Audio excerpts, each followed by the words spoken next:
नमस्कार, मेरा नाम डॉक्टर अनुज चावला है। मैं एक फुट एंड एंकल सर्जन हूँ। आज हम एक बहुत ही सिंपल सी चीज़ पे बात करेंगे, जो कि है कि हमारे को जब जूता लेना चाहिए तो हमारे को किस चीज़ का ध्यान रखना चाहिए और how do you choose a right shoe for yourself. सबसे पहले अगर जूते की हम बात करें तो जूते में जनरली 3 चीज़ें बहुत ज़्यादा इंपॉर्टेंट रहती है शुरू से है। उनको कहते हैं हम फॉर्म, फिट और फंक्शन। ये 3 चीज़ों के कॉम्बिनेशन से हम चूज करते हैं कि जूता कौन सा लेना चाहिए। मोस्ट इंपॉर्टेंट थिंग, अगर मैं एक फुट एंड एंकल सर्जन की तरह या एक डॉक्टर की तरह का हूँ तो वो जनरली होता है फंक्शन और फिट। फंक्शन का मतलब है कि वो किस चीज के लिए आप ले रहे हैं। जैसे it can be a walking shoe, it can be a running shoe और it can be something like a casual shoe जो कि आप ऑफिस जाने के लिए ले सकते हैं। उसके अलावा फिट बहुत ज़्यादा ज़रूरी है। फिट कैसे डिफाइन होती है कि आपके जूते का जो शेप है वो उस हिसाब से आपको चूज करनी है जैसे कि आपके फुट का शेप है। तो अगर आपका फुट थोड़ा ब्रॉड है तो आपको you have to make sure कि आप थोड़ा चौड़ा जूता लें। अगर आपका पैर लंबा है तो आपको उस हिसाब से एडिक्वेट लेंथ वाला शू लेना चाहिए ताकि आपके जूते की फिट अप्रोप्रिएट हो। तीसरी चीज होती है फॉर्म। फॉर्म का मतलब होता है कि वो बाहर से कैसा है, उसका एस्थेटिक डिजाइन कैसा है।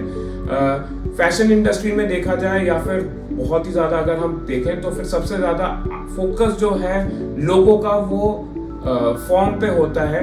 वो ये देखते हैं कि वो जूता देखने में कैसा है, बट उस चीज की वजह से इस चीज को नजरअंदाज कर देते हैं कि जूता आफ्टर ऑल फिट कैसा हो रहा है, वो काम करने वाला है जिसके के लिए आप उसको ले रहे हैं।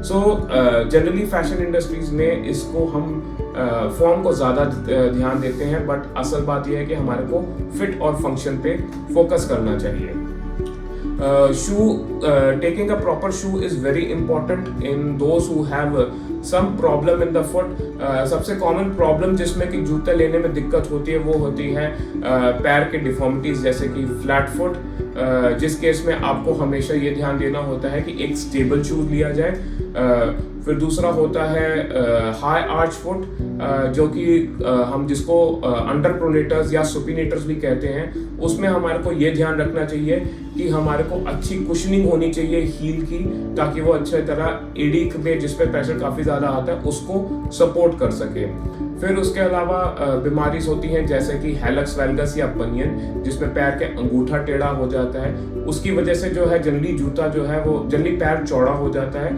तो आपको जूता भी उसी हिसाब से लेना चाहिए जो कि पैर की शेप ले, ना कि उल्टा हो कि जो पैर है वो जूते की शेप ले।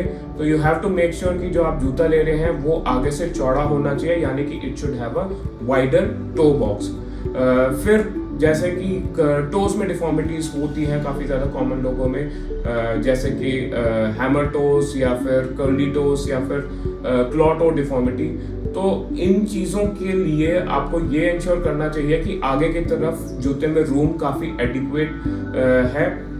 वो अगर हैमर टो डिफॉर्मिटी ऑलरेडी बन चुकी है तो फ्रंट ऑफ द शू में जो है ऊपर की तरफ उसमें इतना स्पेस होना चाहिए कि वो जूता आगे की तरफ लगे ना। एंड सिमिलरली अगर डिफॉर्मिटी बनी नहीं है या फिर अर्ली केस है तो एटलीस्ट ऐसा जूता ना करें जो कि लेंथ उसकी इतनी छोटी है कि वो आगे जाके टो पे रगड़ खा रहा है। हील कुशन बहुत ज़्यादा ज़रूरी है बीमारी जैसे कि प्लांटर फेशियाइटिस में, तो फिर उन केस में एक एडिक्वेट हील कुशन होना बहुत ज़्यादा ज़रूरी है, जो कि जनरली स्पोर्ट्स शूज़ में मिलता है।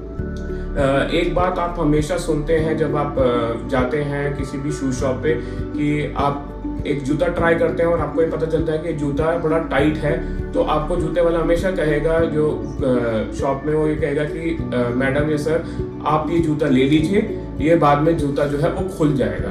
तो प्लीज़ इस बात पे आप इग्नोर कीजिए। आप हमेशा ये ध्यान रखिए कि अगर एक जूता आपको उस टाइम पे फिट नहीं आ रहा तो वो शायद आगे जाके नहीं फिट होगा, क्योंकि जूता खुले ना खुले ये बात सच है कि आपका पैर जो है वो जरूर सूझता है as the day progresses. So certain tips which are important when you are buying shoe is what I'm going to discuss with you. कुछ ऐसी चीज़ें, कुछ ऐसे नुस्खे जो कि आपको ध्यान रखने जब भी आप कोई नया जूता लेने जाएं। तो सबसे पहली चीज़ ये है कि जूता कभी भी सुबह के टाइम पे ना लीजिए।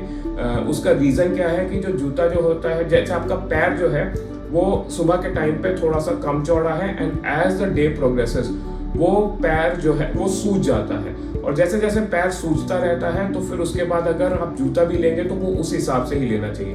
तो अगर आप शाम को लेंगे जब आपके पैर थोड़ा सा ज़्यादा स्वोलन है, मसल ज़्यादा इलोंगेटेड है, उस टाइम पे लेंगे तो फिर आपको एक जूते का कंफर्ट असली पता चलेगा। जबकि आप अगर मॉर्निंग में लेंगे तो हो सकता है कि शाम में वो आपको वही जूता जो है वो थोड़ा सा टाइट हो जाए। अगर आप किसी मॉल में जाके जूता लेने जा रहे हैं तो in my opinion shoe should be the last thing to be purchase. आपको जूता सबसे पहले जाके शू की शॉप में नहीं जाना, आप मॉल में पहले पूरी तरह घूम लीजिए, चल लीजिए, ताकि आपके फीट टायर्ड हो, आपके पैर थके हुए हो।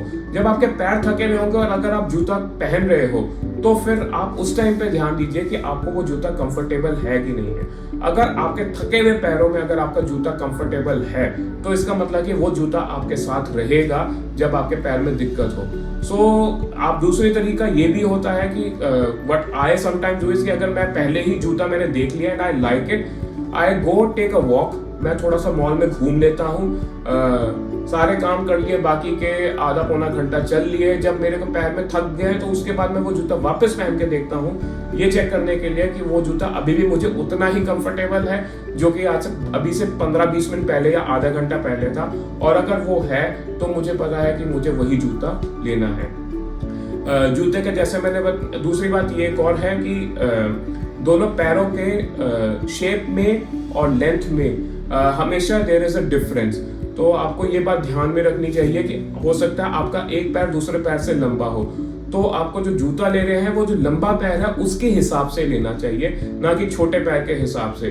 तो if you have a different size of foot then you have to be very careful with that. जूता साइड से हमेशा जो है एडिक्वेट लेंथ का होना चाहिए। तो अगर कोई भी आपको डिफॉर्मिटी है तो उस हिसाब से आपको ब्रॉडर शू लेना चाहिए। आगे से बहुत ज़्यादा ज़रूरी है कि जो पैर का जो सेकंड टो है, यानी कि इंडेक्स टो या फिर जो पैर के अंगूठे के साथ वाला टो है, वो जनरली सबसे लंबा होता है। तो आपके जूते में आगे की तरफ की स्पेस एटलीस्ट आधे इंच की होनी चाहिए, ताकि उसको इतना रूम मिले कि वो टो में डिफॉर्मिटी ना कर सके। डायबिटिक लोगों को और ज़्यादा ध्यान देना चाहिए बिकॉज उनके पैरों की सेंसेशन कम होती है and they are highly prone to develop ulcers in the toe. तो आप उसमें ज़रूर ध्यान दीजिए कि आप ऐसा शू लीजिए जिसमें आप अंदर से देख लें कि उसमें कोई भी शार्प चीज़ नहीं है। This is very important in everyone but more so ever diabetics में सबसे ज़्यादा इंपॉर्टेंट है, क्योंकि अगर एक हल्का सा भी नुकीली चीज़ हो जो आप नॉर्मली जूते पहन के नॉर्मल पर्सन फील कर सकता है, वो डायबिटिक फील नहीं कर सकता। तो फिर उस केस में आपको जो है उससे चोट लग सकती है और उसकी वजह से एक डायबिटिक फुट वुंड या इन्फेक्शन हो सकता है। उसके जो कोई भी आप जूता ले रहे हैं उसमें आपको ये भी देखना, अगर आपको डिफॉर्मिटी है तो आपको कोई इंसोल की ज़रूरत पड़ सकती है। तो अगर आप कोई स्पोर्ट शूज़ ले रहे हैं तो उसमें जनरली इंसोल्स रिमूवेबल होता है, कई कैजुअल शूज में भी इंसोल्स रिमूवेबल होता है। तो if you have any deformity तो आप अपने जूते उस हिसाब से लें जिसका सोल जो है वो रिमूवेबल है और आप अपना कस्टमाइज इंसोल फिट कर सकते हैं। लेकिन अगर आप वैसा जूता नहीं ले सकते जिसमें आप इंसोल लगा सकते हैं और आपको इंसोल अपने दूसरे जूते में या फिर जो कैजुअल शू है उसमें लगाना है, तो आपको शू का साइज उस हिसाब से लेना चाहिए, शायद एक साइज बड़ा भी लेना चाहिए। तो ये सारे छोटे छोटे टिप्स एंड ट्रिक्स है for anyone who is planning to buy a shoe and this is helpful for everyone, सिर्फ उनको नहीं जिनमें पैरों में दर्द है बल्कि हर बंदे के लिए। अगर आपको ये वीडियो पसंद आया तो इसको ज़रूर शेयर करें। Do like our video, do subscribe to our channel on YouTube and do follow us on Instagram.